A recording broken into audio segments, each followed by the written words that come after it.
తిరుమల తిరుపతి దేవస్థానం chairman గా మాజీ కేంద్ర మంత్రి అశోక్ గజపతిరాజుని రాష్ట్ర ప్రభుత్వం నియమించింది.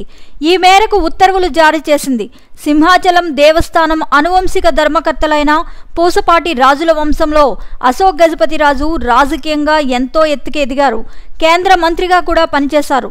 ఆయన అన్నయ్య ఆనంద గజపతిరాజు కూడా రాజకీయంలో చురుగ్గా ఉన్న అకాల మరణం చెందడంతో ప్రస్తుతం అశోక్ గజపతిరాజు సింహాచల దేవస్థానం అనువంశిక ధర్మకర్తగా కొనసాగుతున్నారు. పూసపాటి వంశీయులకు చెందిన భూములన్నీ విజయనగరం, విశాఖపట్నం జిల్లాల్లో దానం కింద ఇచ్చినవి ఎన్నో ఉన్నాయి.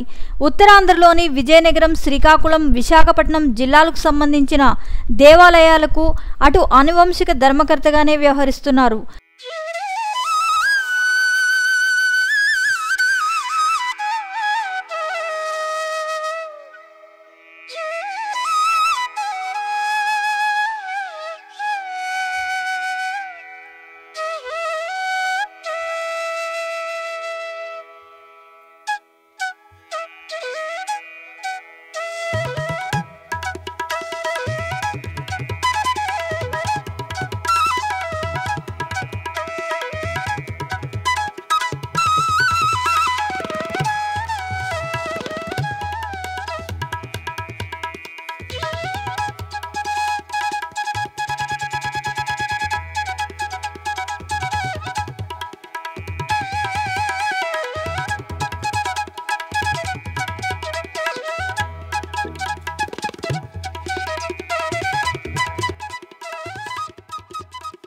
దాదాపుగా వీరి హయాంలో ఏర్పాటు చేసిన గుళ్లే ఈ రెండు జిల్లాల్లోనే ఉన్నాయి.